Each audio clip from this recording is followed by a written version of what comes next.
Ma sœur a disparu pour poursuivre ses rêves à Bali, j'ai élevé ses enfants seul, jusqu'à ce qu'une lettre change la donne. Bonjour, je suis Danica. Ma sœur a déposé ses 3 enfants à ma porte, a dit qu'elle partait se trouver à Bali, et a disparu sans un regard en arrière. Au début, cela devait durer 2 semaines, puis 2 mois, puis le silence. Je me suis occupé de ses enfants. J'ai préparé des déjeuners, leur ai tenu la main pendant leur cauchemar, j'ai signé des papiers de l'école que je n'étais même pas légalement autorisé à toucher, et juste au moment où je pensais m'être habitué à être invisible, une lettre a fait surface, un testament caché de notre père. Il s'avère que cet acte de disparition n'était pas le commencement. La trahison avait commencé bien avant l'aéroport. Alors, comment élever les enfants de quelqu'un d'autre pendant que leur mère se construit une nouvelle vie sans eux? Et que se passe-t-il quand elle veut les récupérer? Non par amour, mais par convenance. La laisseriez-vous faire, ou vous décideriez-vous enfin à vous battre? Cela a commencé comme n'importe quel mardi tranquille. La pluie tapotait contre la fenêtre de la cuisine par averses douces et indécises. Je venais de me verser ma 2e tasse de café, la laissant tiédir à côté de l'ordinateur portable pendant que j'examinais les chiffres du plan de retraite d'un client. Le froid printanier de Gênes me donnait toujours un peu plus mal aux os que je n'aime l'admettre. La maison était silencieuse, prévisible, sûre. Puis on a frappé. 3 coups rapides sur la porte d'entrée. Ni hésitant, ni urgent, juste décisif. Mon estomac s'est noué avant même que j'aie atteint le couloir. Céline ne frappait jamais comme ça, sauf si elle voulait quelque chose. J'ai ouvert la porte et elle était là, ma sœur, debout comme si elle sortait tout juste d'un blog de voyage. Des lunettes de soleil sur la tête, une coiffure impeccable, trop parfaite pour le temps de l'Oregon. Une écharpe nonchalamment enroulée comme si nous étions à Paris, et non sous le crachin du Nord-Ouest Pacifique. Derrière elle se tenaient 3 enfants, Tobin, 10 ans, la mâchoire serrée comme s'il essayait de ne pas pleurer ou crier, Miel, 7 ans, se cachant derrière un carnet de croquis, et le petit Cal, à peine 4 ans, agrippant un dinosaure usé jusqu'à la corde comme si c'était sa bouée de sauvetage. Danica, a soufflé Céline, comme si elle avait couru, bien que ce ne fût absolument pas le cas. Tu es superbe. Écoute, j'ai besoin d'une toute petite faveur. Je n'ai même pas pu placer un mot avant qu'elle ne me bouscule pour entrer, faisant entrer les enfants. Ce n'est que pour 2 semaines, a-t-elle dit en traversant le salon d'un pas léger. J'ai eu cette opportunité. Bali, retraite de bien-être, influenceur, parrainage potentiel. C'est énorme. Tobin n'a pas bougé du seuil de la porte. Il me fixait simplement. La lèvre de Miel tremblait. Cal s'est appuyé contre mon genou. Attends, quoi, ai-je réussi à dire? Elle a laissé tomber une enveloppe froissée sur le comptoir. Emploi du temps, allergie, entraînement de football. Tu travailles depuis chez toi. C'est parfait, non? J'ai cligné des yeux. Céline, Tu es si douée avec eux. Et soyons honnêtes, tu as la place. Tu dis toujours que c'est calme ici depuis le décès de papa. Ça te fera du bien. Tu as besoin de cette énergie. Je ne l'ai pas dit, mais je l'ai pensé, j'avais besoin d'une thérapie de deuil, pas d'un dépôt d'enfants à l'improviste. Maman a dit que c'était une bonne idée, a-t-elle ajouté. Bien sûr qu'elle l'avait dit. Céline, je ne peux pas juste. Tu t'en sortiras très bien. Vraiment. J'appellerai quand j'atterrirai. Bisous, bisous. Elle s'est penchée pour serrer rapidement les enfants dans ses bras. Ils ne lui ont pas rendu son étreinte. Puis elle est partie. Je suis resté là, la porte encore ouverte, la pluie s'enroulant autour du cadre, 3 enfants clignant des yeux vers moi comme si je les avais invoqués. Tobin a finalement parlé. Elle ne reviendra pas dans 2 semaines. Je n'ai pas discuté. À la place, j'ai pris une profonde inspiration et j'ai dit, allons vous installer. Le reste de cette journée fut un flou. Les enfants se sont assis sur le canapé, silencieux, pendant que j'essayais maladroitement de deviner quels encas ils aimaient, où se trouvaient leurs vêtements, et pourquoi aucun d'eux n'avait de veste malgré le temps. L'emploi du temps que Céline avait laissé était une blague, griffonnée au stylo sur une serviette en papier. Tobin foot jeudi. Peut-être miel noix grave. J'ai supposé que cela signifiait une allergie aux noix. Quel besoin doudou était la seule information fiable. Le dîner fut une pizza surgelée. Non pas parce que je ne savais pas cuisiner, mais parce que je ne savais pas s'il mangerait autre chose. Miel a retiré le pepperoni, un par un. Cal n'a rien mangé du tout. Tobin mâchait de manière robotique. À 20 heures, la maison était tombée dans un silence lourd et épais. Je leur ai trouvé des pyjamas, j'ai fait des suppositions sur les rituels du coucher, et j'ai prié en silence de ne rien gâcher d'important. Ils n'ont pas beaucoup protesté, ils se sont juste conformés. Quand j'ai bordé Cal dans la chambre d'amis, il s'est agrippé à mon poignet. « N'éteins pas la lumière », a-t-il murmuré. « Je ne l'éteindrai pas », ai-je promis. Je me suis assise à côté de lui jusqu'à ce que sa respiration ralentisse. Plus tard, je me suis fait une tasse de thé que je n'ai jamais bu. Je suis resté dans la cuisine, à regarder la lumière du porche vaciller. Mon téléphone n'a pas sonné. Pas de message texte, pas de message vocal, même pas une publication sur Instagram. J'ai pensé à Céline dans un salon d'aéroport, sirotant du champagne, se sentant soulagée de son fardeau. J'ai pensé aux années qu'elle a passées à chercher l'épanouissement sous une forme ou une autre relation, emploi, cure de désintoxication, et j'ai pensé aux enfants endormis dans le couloir, laissés pour compte comme une pensée secondaire. À minuit, je me suis blotti sur le canapé avec une couverture dont je n'avais pas besoin. J'ai fixé le plafond. Le calme n'était plus réconfortant. Il était lourd comme un deuil portant un nouveau nom. Ce n'était pas la vie que j'avais prévue. Mais peut-être que c'était celle pour laquelle j'avais été choisi. Le lendemain matin, j'avais déjà oublié ce qu'était le sommeil, celui où l'on s'endort en ayant confiance que le monde sera toujours entier au réveil. Au lieu de cela, j'ai été réveillé en sursaut par une toux, grasse et persistante, provenant de la chambre d'en face. J'ai enfilé le cardigan encore drapé au pied de mon lit et je suis allé à pas feutrés dans la chambre de Cal. Mais ce n'était pas lui. C'était Max. Son petit corps recroquevillé sur le dessus de la couette, ses joues rougies par la fièvre et un éclat de sueur sur son front. J'ai touché légèrement sa peau. Trop chaude. J'avais vu assez de nuits comme celle-ci en veillant mon père quand ses poumons avaient commencé à défaillir pour savoir à quoi ressemblait une fièvre de 39 degrés Celsius avant même que le thermomètre ne BIPE. Confirmation. Je me suis installé à côté de lui sur le lit, le redressant doucement. Ça va, mon grand ? Il a à peine hoché la tête. J'ai pris un gant de toilette humide et je lui ai tamponné le front, tenant sa petite main dans la mienne. Puis est venu le murmure, si faible que je l'ai presque manqué. Est-ce que maman sait que je suis malade ? Cette question, si innocente, si simple, a débloqué quelque chose en moi. J'aurais pu dire oui. J'aurais pu lui dire qu'elle était occupée ou qu'elle appellerait plus tard, mais ma bouche a refusé de mentir. Pas cette nuit-là. J'ai passé mes doigts dans ses cheveux humides. Elle ne le sait pas encore, ai-je murmuré. Mais je vais m'assurer qu'elle le sache. Les yeux de Max se sont fermés avant qu'il ne puisse répondre. Je suis resté là, à écouter le rythme superficiel de sa respiration jusqu'à ce qu'il s'endorme. En bas, j'ai préparé une tisane à l'amande poivrée. Pas pour moi. Je n'allais pas dormir, mais cela donnait à mes mains quelque chose à faire pendant que je composais le message dans ma tête. Clair, non émotionnel, direct. Max a une forte fièvre. Je l'ai emmené aux urgences. Ils ont dit que c'est viral, mais il faut le garder hydraté et surveiller sa respiration. Il a demandé si tu savais. Dis-moi si tu veux l'appeler. J'ai fixé le curseur clignotant dans la zone de texte pendant quelques secondes avant d'appuyer sur envoyer. Puis j'ai attendu. 5 minutes, 10. Finalement, je me suis dirigé vers le canapé et je m'y suis affalé, le thé intact. La maison était silencieuse, à l'exception du bourdonnement du réfrigérateur et du craquement occasionnel des vieilles lattes de plancher. 1 heure plus tard, j'ai ouvert Instagram. Ne me demandez pas pourquoi. Je ne suivais même plus Céline depuis des années. Mais j'ai tapé son nom d'utilisateur, l'ai trouvée facilement, et elle était là, encadrée par des rideaux vaporeux et une lumière tropicale, allongée sur un balcon dans une robe de chambre en soie, un verre de vin à la main.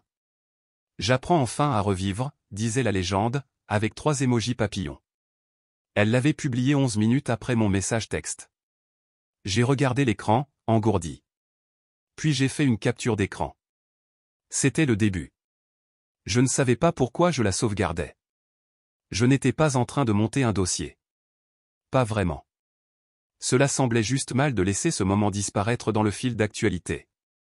J'ai ouvert un nouveau dossier sur mon ordinateur portable et je l'ai nommé dossier Céline. J'y ai glissé la capture d'écran. Cette nuit-là, j'ai dormi sur une chaise à côté du lit de Max. Le lendemain matin, les enfants ont mangé des céréales. Miel voulait du pain grillé, mais le pain était trop rassis, alors nous avons fait des crêpes à la place, avec les bords brûlés et tout. Tobin n'a pas dit grand-chose. Il n'arrêtait pas de regarder la porte d'entrée comme s'il s'attendait à la voir s'ouvrir avec Céline debout là, les bras tendus comme un personnage dans un de ces films de vacances qui font du bien. Elle ne l'a pas fait. Plus tard cette semaine-là, quand j'ai récupéré Miel à l'école, je l'ai entendu parler à une autre petite fille au bord de la cour de récréation. « Nous vivons avec tante Danica maintenant », a-t-elle dit. « Maman se trouve à Bali. » L'autre fille a cligné des yeux, ne sachant que dire. Une enseignante m'a jeté un regard. Ce n'était pas du jugement, c'était de la sympathie.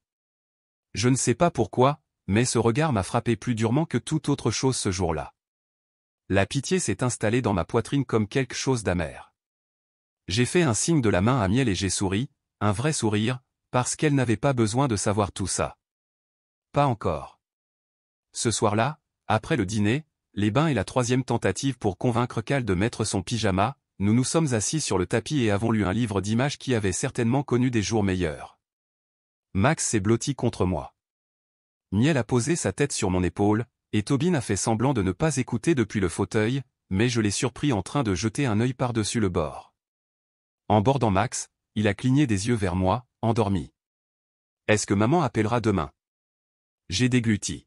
« Peut-être, ai-je dit doucement. » Mais en éteignant sa lampe et en fermant à moitié la porte, je me suis murmuré dans le couloir, presque comme une promesse que personne d'autre n'avait besoin d'entendre, si elle ne le fait pas, je le ferai. La semaine suivante s'est déroulée à la fois trop vite et beaucoup trop lentement. Entre les suivis pédiatriques, le lait renversé et les histoires du soir tard dans la nuit, je m'adaptais à une vie que je n'avais pas acceptée mais que je ne pouvais pas imaginer abandonner. Un jeudi matin, l'école de Miel a appelé. Sa classe prévoyait une courte sortie dans un centre de faune local, et ils avaient besoin de la signature d'un tuteur sur le formulaire d'autorisation de sortie scolaire. J'ai dit à la secrétaire que je passerais dans 1 heure. C'était une routine, une petite chose, jusqu'à ce que ça ne le soit plus. Quand je suis arrivé, la femme derrière le bureau a souri poliment mais a hésité quand j'ai tendu la main vers le porte-bloc. « Je suis vraiment désolé », a-t-elle dit doucement. « Nous avons besoin de la signature du tuteur légal ici. » J'ai cligné des yeux. Je suis leur tutrice. Je veux dire, je m'occupe d'eux. Elle a jeté un œil au dossier. Il n'y a rien d'inscrit. Techniquement, l'école a toujours leur mère comme contact. Nous avons juste besoin de quelque chose d'officiel. Ce n'était pas sa faute. Elle faisait son travail. Pourtant, j'ai senti la chaleur monter à mon cou. Je pouvais sentir les regards des autres parents derrière moi dans la salle d'attente du bureau. Je me suis mise de côté, j'ai hoché la tête et j'ai marmonné, « Je vais obtenir ce dont vous avez besoin. » De retour dans la voiture, je me suis assise avec le formulaire sur mes genoux, fixant la ligne de signature vierge. Je n'étais pas en colère contre l'école. J'étais en colère contre Céline d'être partie, d'avoir supposé, de n'avoir jamais réfléchi à quoi que ce soit au-delà de la surface de sa vie. Cette nuit-là, juste au moment où je finissais de nettoyer la cuisine, on a frappé à la porte. Personne n'utilise la porte d'entrée ici. Sauf si c'est Amazon ou quelqu'un qui vend des panneaux solaires. Je l'ai ouverte et j'ai vu une enveloppe sur le paillasson. Épaisse, d'aspect coûteux, avec mon nom imprimé en calligraphie. Pas d'adresse de retour, mais je n'en avais pas besoin. À l'intérieur se trouvait une lettre de tutelle notariée. Brillante, propre, pleine de mots à la mode, délégation temporaire de la garde, pouvoir discrétionnaire parental, consentement aux soins médicaux d'urgence. Au début, j'ai ressenti un soulagement. Peut-être qu'elle essayait. Peut-être que Céline comprenait enfin que j'avais besoin d'autorité pour faire cela, n'est-ce pas?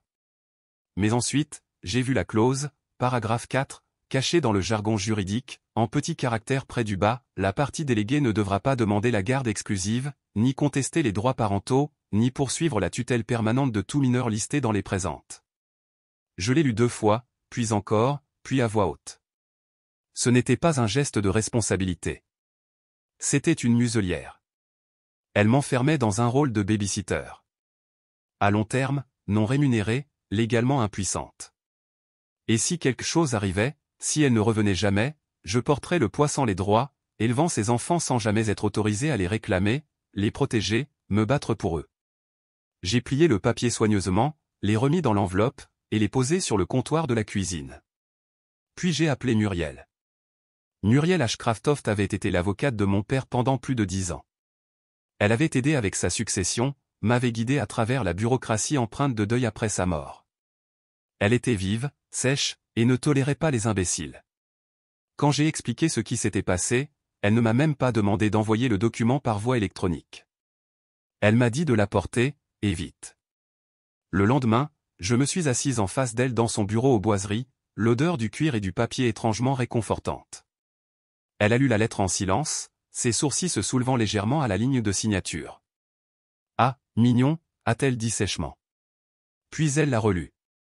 Quand elle a atteint le 4e paragraphe, elle a posé le papier et a enlevé ses lunettes. Elle essaie de vous lier à un rôle sans recours.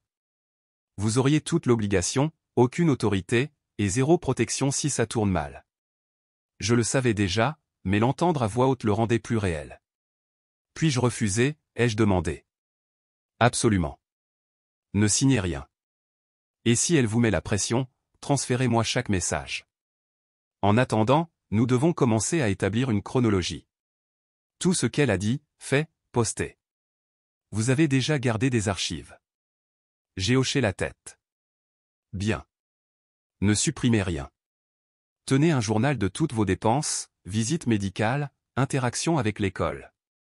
Ce n'est pas de la vengeance, ai-je dit doucement. Je n'essaie pas de la punir. Muriel s'est penchée en avant, sa voix basse. Bien sûr que non. Il s'agit de protection. Pour eux. Pour vous. J'ai conduit jusqu'à la maison avec les mains serrant le volant plus fort que nécessaire. Ce soir-là, après les devoirs et les sandwichs au fromage grillé, après l'heure du coucher et le brossage des dents, et une autre histoire parce que Cal en demandait toujours une après tout cela, j'ai pris la lettre de Soline et l'ai placée dans le coffre-fort ignifuge à côté du testament de mon père. Puis je me suis assise à la table de la cuisine et j'ai ouvert un cahier vierge. Sur la première page, j'ai écrit « Jour 42 ». Max a eu de la fièvre. Je l'ai emmené aux urgences. Soline n'a pas répondu. Puis j'ai ouvert mon ordinateur portable et j'ai renommé le dossier « Chronologie de la tutelle Brie-Allen ». Plus tard, j'ai appelé les enfants pour le dîner. Ma voix n'a pas craqué cette fois. Je n'ai pas senti de poids dans ma poitrine quand Tobin a poussé sa nourriture ou quand Miel a demandé si elle pouvait porter mon vieux sweatshirt pour dormir parce qu'il lui donnait un sentiment de sécurité. Je me suis versé un verre d'eau et je suis resté près de la fenêtre de la cuisine. Il pleuvait encore. Il pleut toujours à Eugène à cette période de l'année, et avant je détestais ça. Maintenant, j'avais l'impression que le monde pleurait avec moi, tranquillement, sans drame. Alors que la nuit s'installait, j'ai pensé à chaque fois que Soline avait délégué ses responsabilités, chaque excuse masquée par un jargon thérapeutique, guérison, traitement, priorisation de soi. Elle avait abandonné ses enfants pour un hashtag. Et je n'allais pas laisser ça sans réponse. Si elle ne les protège pas, je le ferai. Aucune clause, aucune signature, aucune sœur ne m'arrêtera. Le matin après avoir enfermé cette lettre dans le coffre-fort, je me suis retrouvé dans le bureau de Muriel. Cela ne faisait pas partie de mon plan.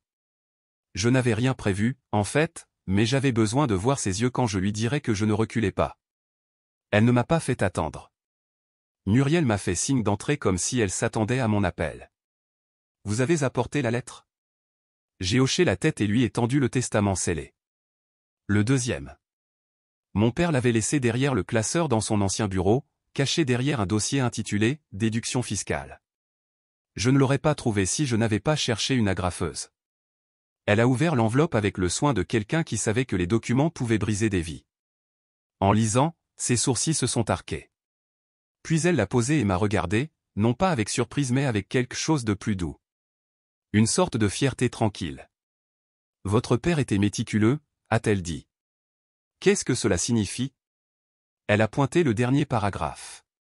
Dans le cas où Solène Varely cesserait volontairement la garde de ses enfants pendant plus de 60 jours consécutifs, la tutelle complète sera transférée à Danica Balin-Varely, ainsi que la résidence principale et l'accès aux décisions éducatives et médicales. C'est béton. Je me suis adossé dans le fauteuil en cuir, absorbant le poids de tout cela. Mes mains tremblaient légèrement, non pas de peur, mais parce que quelqu'un m'avait vu, avait prévu pour moi, m'avait fait confiance. Muriel m'a tendu l'original signé et un jeu de photocopie. Remettez l'original dans le coffre-fort. Gardez une copie dans votre sac. Et Danica, ne dites pas à Céline que vous l'avez. Pas encore.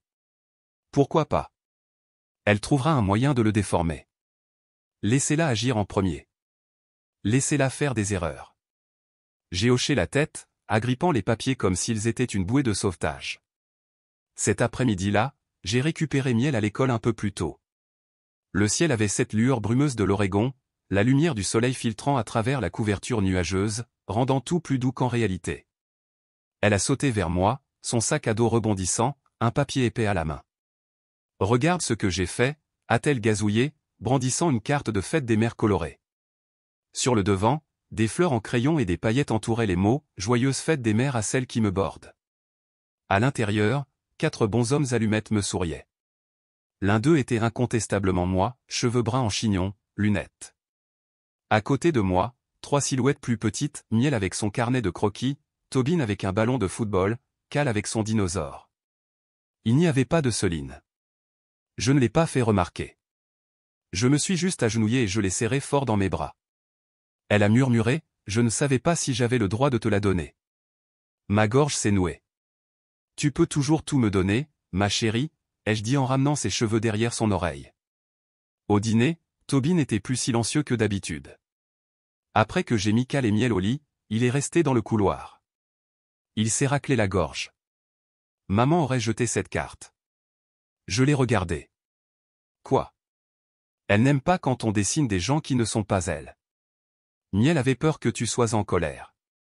Je ne le suis pas, ai-je dit. Il a fait un petit signe de tête, puis a ajouté, c'est une bonne carte. Quand il s'est tourné pour aller dans sa chambre, je l'ai arrêté et l'ai pris dans mes bras. Pour une fois, il ne s'est pas raidi. Il s'est penché juste assez pour que je le sente. Je n'avais pas besoin qu'il dise les mots. Ce moment était suffisant. Plus tard dans la nuit, les enfants endormis, je suis de nouveau resté dans la cuisine. La copie du testament était posée sur la table à côté de mon thé intact. La carte de Miel reposait à côté, ouverte comme une fenêtre. Derrière moi, j'entendais un fredonnement, doux et suave, sa mélodie du coucher flottant depuis sa chambre. J'ai regardé les 2 papiers devant moi, l'un écrit à l'encre juridique, l'autre au crayon et aux paillettes. Les 2 disaient la même chose. J'étais celle qui était restée. Je n'étais pas Céline. Je ne flottais pas dans et hors de leur vie avec des excuses enrobées de hashtags. Je ne souriais pas pour les caméras et ne disparaissais pas quand les choses devenaient incommodes. Je me suis montrée présente. J'ai préparé des déjeuners. J'ai embrassé des fronts. Je suis allé aux urgences à minuit et j'ai signé des autorisations de sortie même quand je n'y étais pas autorisé. Céline pouvait écrire toutes les histoires qu'elle voulait. Mais elle n'était pas là. Et un testament caché derrière des dossiers fiscaux et une carte faite avec de la colle LMS en disait plus que 1000 de ces légendes ne le feraient jamais. J'ai relu l'écriture de mon père. Tu as toujours été celle qui est restée, celle qui s'est montrée présente. Il savait. Même quand je ne croyais pas en moi, lui, si. J'ai plié le testament soigneusement, l'ai remis dans le dossier et l'ai enfermé dans le coffre-fort. Puis je suis resté dans la cuisine, les lumières basses, l'air vibrant de ce calme constant que seul un foyer en paix peut offrir. Et je l'ai dit, pas à quelqu'un en particulier, mais assez fort pour que l'univers l'entende, je ne serai pas effacé. Cela faisait 12 jours que je tenais le testament de mon père entre mes mains, et je n'avais pas eu un mot de Céline. Pas d'appel vidéo, pas de courriel, même pas un selfie paresseux légendé par quelque chose comme « reconnaissante pour les petites choses ». Les enfants avaient arrêté de demander quand elle prendrait contact. Même Cal, qui s'endormait en serrant une photo encadrée d'elle, l'avait discrètement remplacée par son dinosaure. Un mercredi chaud, la professeure d'art de Miel m'a envoyé un courriel pour m'inviter à l'exposition de sa classe. J'ai répondu « oui », sans hésitation. Elle travaillait sur une série d'œuvres sur le thème de la « maison ». J'étais curieuse, nerveuse peut-être, mais fière. Nous sommes entrés dans l'école primaire ensemble, Miel sautillant à côté de moi, me tenant la main. Je m'étais habillé simplement, un jean propre, un chemisier bleu doux, les cheveux tirés en arrière. Confortable, confiante.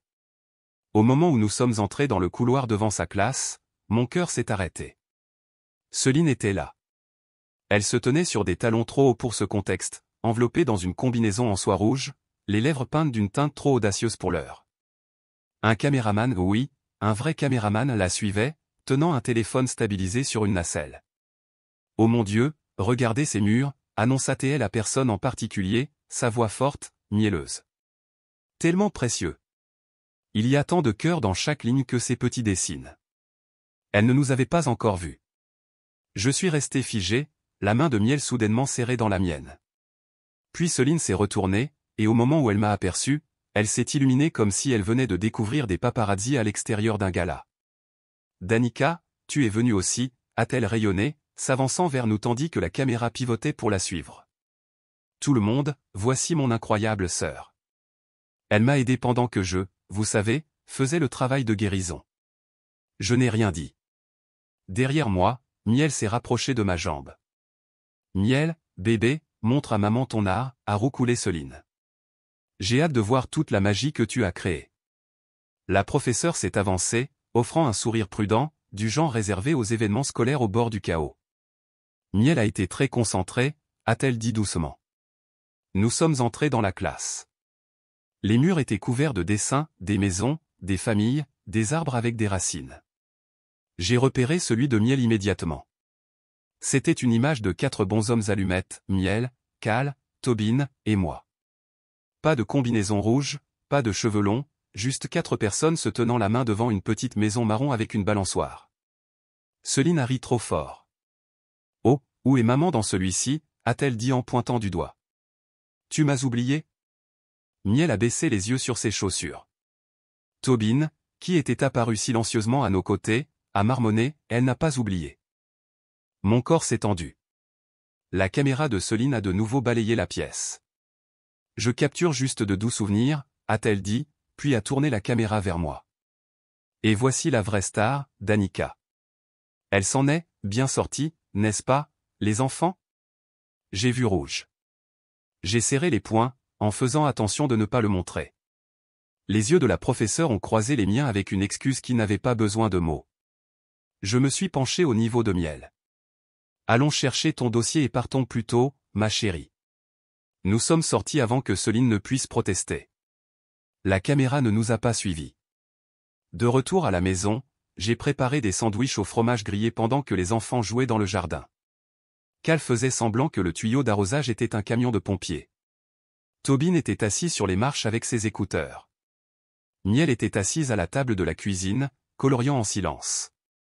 Cette nuit-là, après qu'il se soit endormi, la maison de nouveau silencieuse, mon téléphone a sonné. C'était maman. Je n'aurais pas dû décrocher, mais je l'ai fait. J'ai entendu dire qu'il y a eu une scène à l'école, a-t-elle dit, sans même dire bonjour. Devais-tu partir en trombe? C'est leur mère, Danica. J'ai pris une profonde inspiration, suis resté calme. Elle a amené une équipe de tournage. Miel était humiliée. Il ne s'agissait pas des enfants. Il s'agissait d'elle. Elle essaie, a dit maman, la voix tendue. Tu ne sais pas ce que c'est que d'être sous ce genre de pression. Céline a toujours été celle que tout le monde admirait. Elle fait de son mieux. J'ai failli rire. Son mieux inclut de lancer une diffusion en direct dans une classe de 2e année. Tu n'as jamais eu d'enfant. Peut-être que c'est ta façon de contribuer. Tu es stable. C'est logique. Cela m'a frappé comme une gifle. J'ai appuyé la paume de ma main sur ma poitrine, stabilisant ma respiration. C'est ce que je suis pour toi? Un plan de secours? Celle qui ramasse les morceaux quand Céline a besoin de réinitialiser son histoire? Elle est en difficulté, Danica. Elle est toujours en difficulté, et j'en ai fini de saigner pour elle. J'ai raccroché. Sans au revoir. Je suis resté assise à la table de la cuisine pendant un moment. Puis j'ai sorti mon journal, le même que j'avais commencé le lendemain du départ de Céline. J'ai écrit une seule phrase, c'est la dernière fois que quelqu'un me parle comme si j'étais un meuble. Puis j'ai ouvert le coffre-fort, j'ai sorti le testament, j'ai relu la carte de Miel sur la porte du réfrigérateur, et j'ai passé mes doigts sur les paillettes et la colle. Il ne s'agissait pas de vengeance. Il s'agissait de revendiquer ce qui était déjà à moi, ce qui m'avait déjà été confié par le seul homme qui m'ait jamais vu clairement, mon père. Et maintenant, par les 3 enfants qui n'étaient plus des invités dans ma maison mais des ancres dans ma vie. J'ai fermé le testament, l'ai remis à sa place, et j'ai verrouillé le coffre-fort. Puis j'ai ouvert mes courriels. Objet, limite légale. Céline, je documente ceci pour mémoire. Si tu te présentes à nouveau à leur école sans préavis ou si tu amènes une équipe d'enregistrement dans un environnement éducatif, je déposerai une plainte formelle auprès du district scolaire et du tribunal de la famille. Ce n'est plus personnel. C'est légal. Danica. J'ai appuyé sur envoyer. Puis j'ai éteint la lumière, suis passé devant les chambres des enfants une par une, j'ai vérifié leurs portes, et je suis resté dans le couloir un long moment. Elle continue de chercher. Elle va découvrir que je ne suis pas faite de verre. Le courriel venait à peine de quitter ma boîte d'envoi que mon téléphone a de nouveau vibré. Cette fois, ce n'était ni Céline ni l'école. C'était Muriel. Vous devez venir, a-t-elle dit. J'ai trouvé quelque chose que vous devez voir de vos propres yeux. J'ai laissé tomber le torchon sur le comptoir et j'ai dit à Tobin de surveiller les macaronis au fromage qui bouillonnaient sur la cuisinière. Il a hoché la tête sans poser de questions. Dernièrement, ils avaient tous appris à lire mon humeur mieux que la plupart des adultes ne l'avaient jamais fait. 15 minutes plus tard, j'étais assise en face d'elle à sa table de bureau. Elle n'a pas offert de café, n'a pas perdu de temps. Je passais en revue les registres de documents judiciaires et je suis tombé sur ça. Elle a fait glisser un formulaire imprimé sur le bureau vers moi. Au début, je n'ai pas compris ce que je regardais. Les lignes et les cases à cocher se sont brouillées jusqu'à ce qu'un mot saute aux yeux, visa. Qu'est-ce que c'est, ai-je demandé, la voix basse. La demande de Céline pour entamer le processus de relocalisation internationale à Bali avec les 3 enfants listés comme personnes à charge. Déposé il y a 2 semaines. Mes mains ont agrippé le bord de la table si fort que mes jointures ont pâli. Aucune mention de vous, a-t-elle continué. Elle a revendiqué la pleine tutelle, soumis une adresse, écrit qu'elle retrouvait ses enfants après une garde temporaire par un membre de la famille. J'ai senti le sang quitter mon visage. Je savais qu'elle était négligente, mais ça s'était orchestré. Elle prévoit de les emmener, ai-je murmuré. Elle essaie, a dit Muriel, la voix sèche. Mais elle est brouillonne. Elle a sous-estimé à la fois la trace écrite et votre détermination.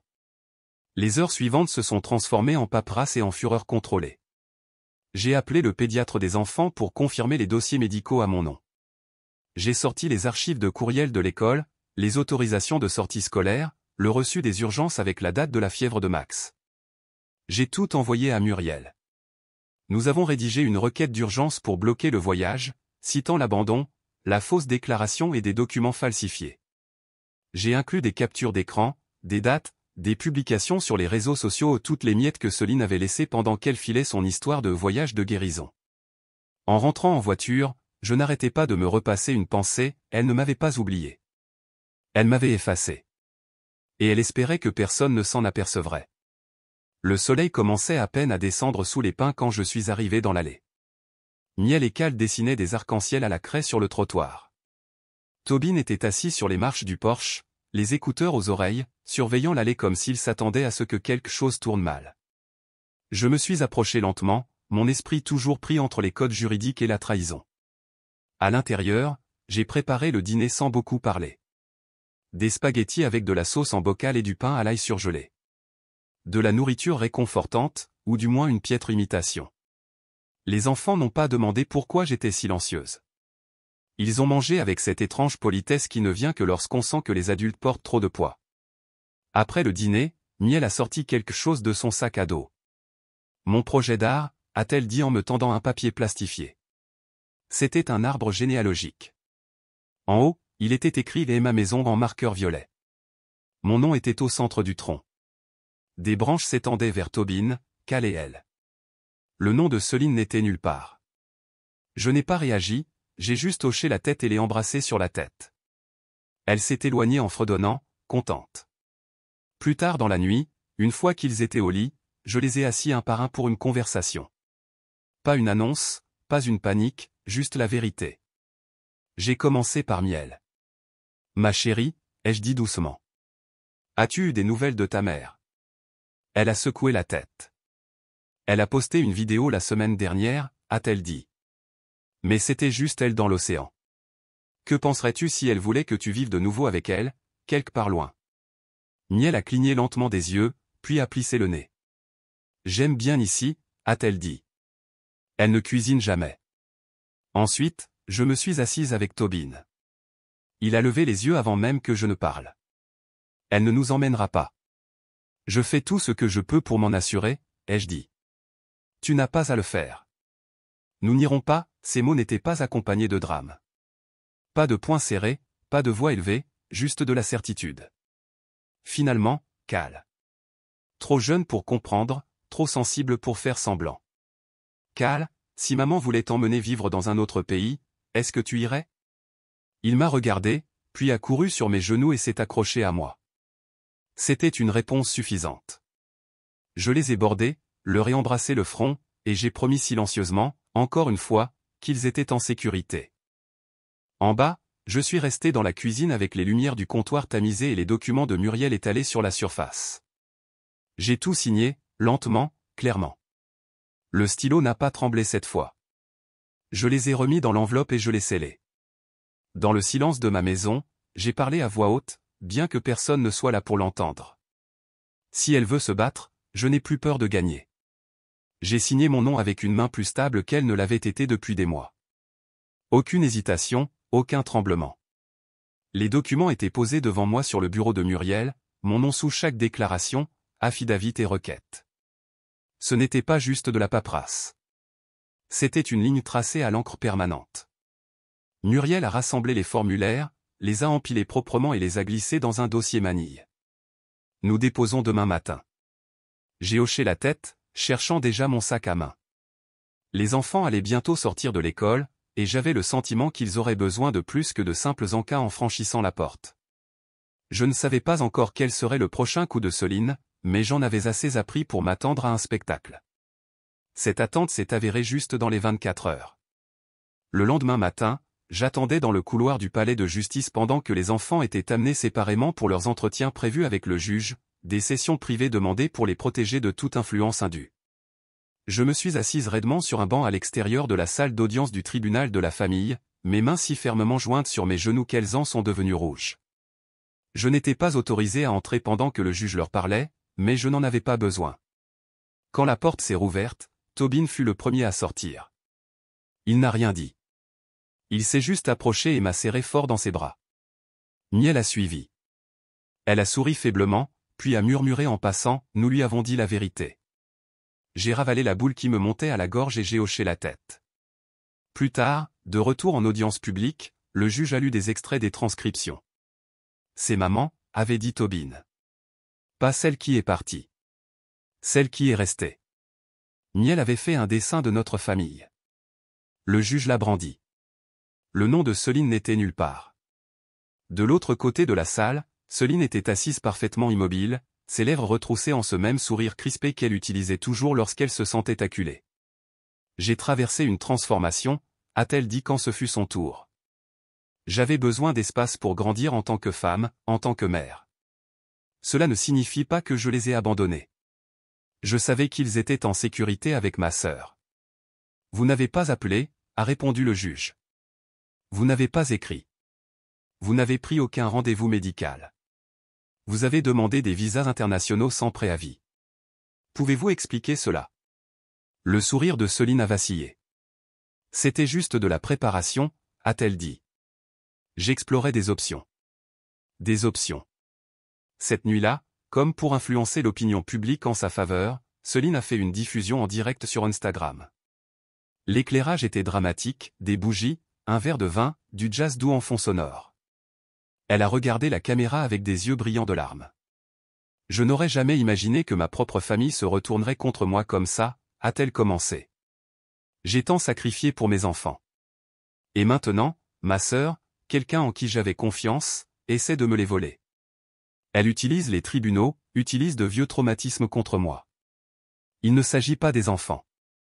Il s'agit de contrôle. » Les commentaires ont commencé par être favorables.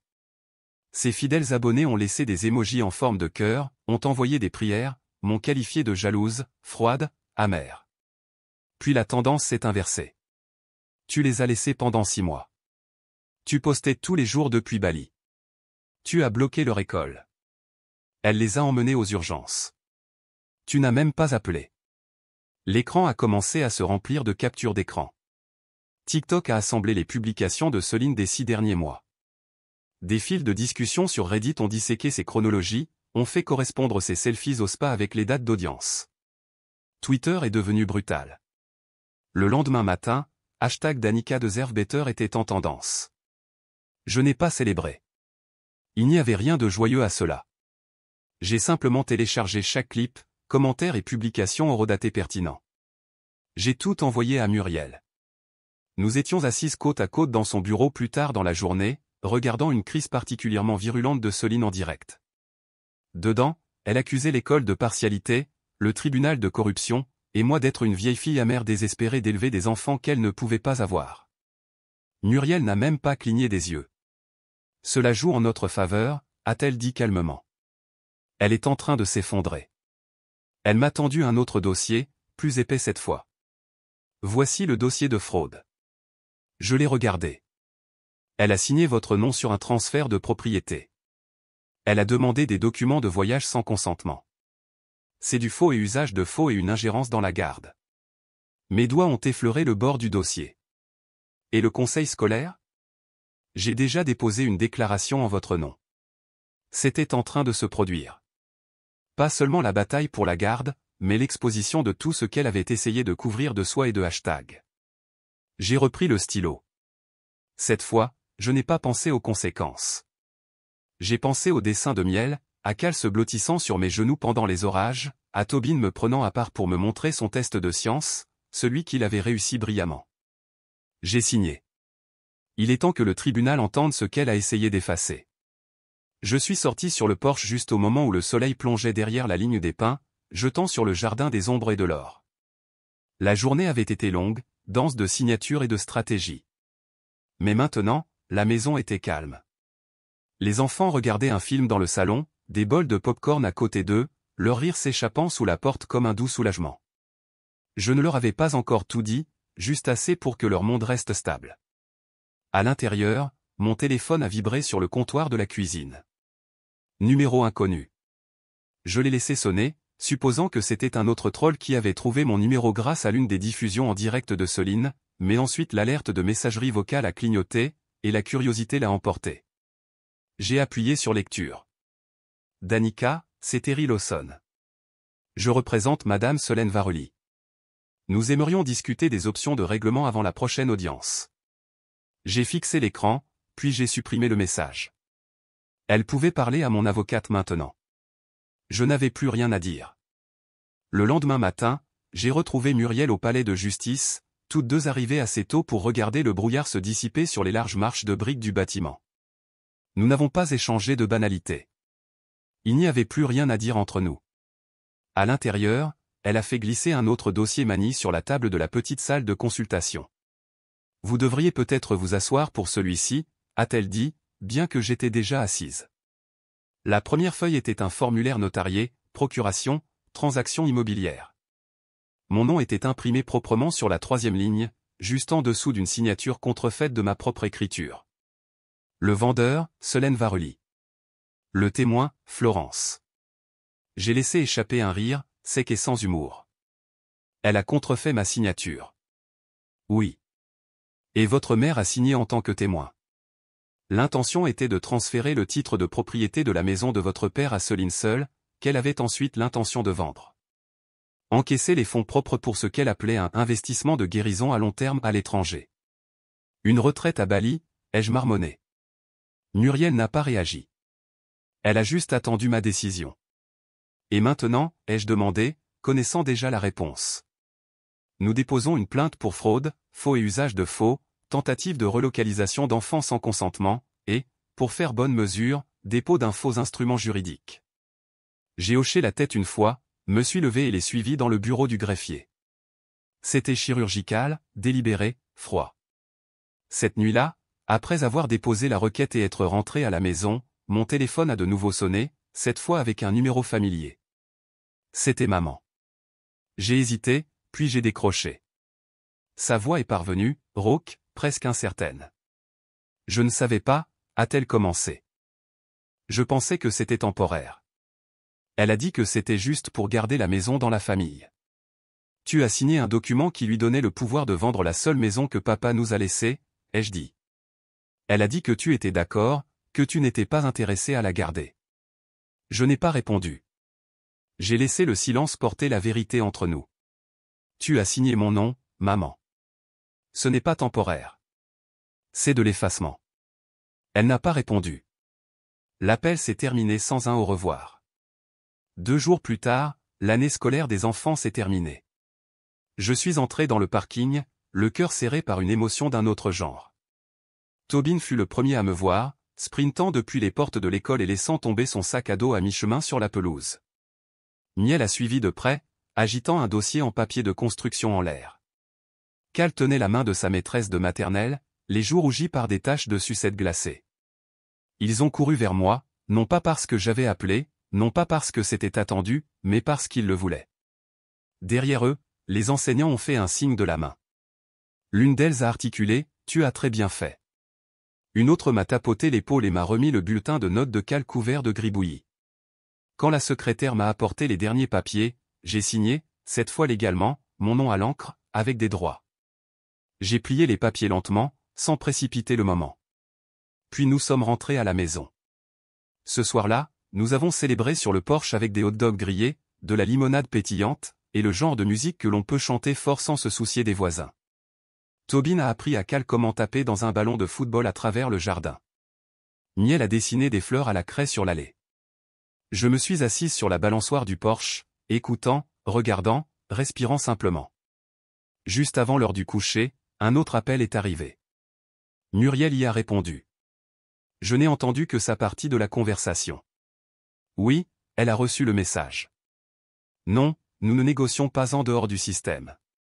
Alors, veuillez soumettre votre offre par écrit. Nous répondrons par l'intermédiaire du tribunal. Elle a raccroché et m'a regardé. Il teste pour voir si vous allez flancher. Je ne flancherai pas. Nous avons regardé le soleil se coucher depuis le porche.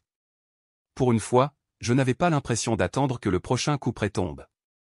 Il était déjà tombé. Maintenant, ce n'était que du nettoyage. Cette nuit-là, j'ai bordé les enfants avec le genre de paix qui vient après une tempête. Non pas parce que tout était fini, mais parce que j'ai enfin compris que je ne faisais pas que tenir la ligne. J'étais la ligne. L'enveloppe était plus fine que je ne l'avais prévu. Pas de sceau doré, pas de papier juridique épais, juste un simple rectangle blanc avec le cachet du tribunal dans le coin supérieur gauche. Elle était restée dans la boîte aux lettres pendant 2 heures avant que je ne la ramasse, bien que je sois passé devant au moins 4 fois, en sortant les poubelles, en vérifiant la porte d'entrée, en arrosant les tomates. À l'intérieur, une décision d'une page, la garde permanente de Tobin, Miel et Cal Varely est accordée à Danica Balin-Varely. Je n'ai pas pleuré. Je n'ai pas applaudi. Je me suis juste assise sur le bord du porche et j'ai plié la lettre lentement, comme un drapeau après une longue guerre. Je l'ai placée dans le tiroir à côté du testament de mon père et de la carte en crayon de miel, le tiroir qui contenait le poids de chaque décision que j'avais prise depuis le jour où Céline était partie. Ce vendredi-là, le gymnase du lycée bourdonnait de l'excitation que seule une remise de diplôme pouvait apporter.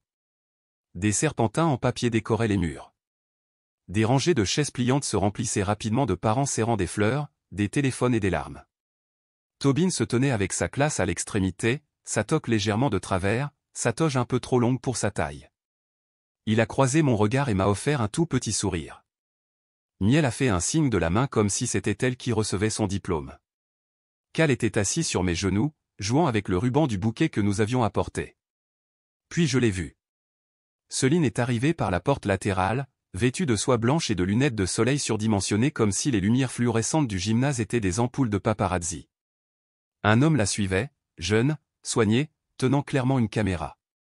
Elle a défilé devant les rangées jusqu'à atteindre le bord des sièges réservés. Un membre du personnel s'est doucement avancé. « Excusez-moi, madame.